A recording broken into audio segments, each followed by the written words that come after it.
واللاتی اور وہ عورتیں تخافون نشوزہن کہ تم ڈرتے ہو ان کی نافرمانی سے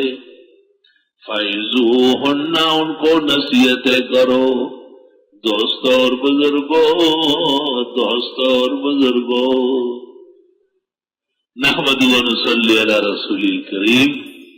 6 نمبر بیان کرو ایک آیت سناؤ ایک تقریر کرو فعظوہن واز نصیحت کرو بھئی عورت کو درس میں لے آؤ تفسیر میں بٹھاؤ چند اسباب سناؤ وہ تمہارے تلوے چاٹے گی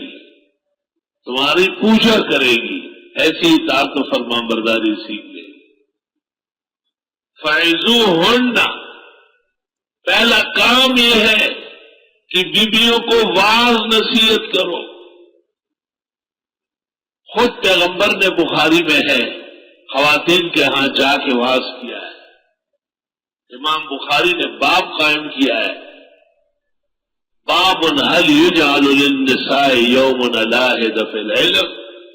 یہ باب ہے کہ خواتین کو پڑھانے سمجھانے کا علیحدہ دن مقرر ہو سکتا ہے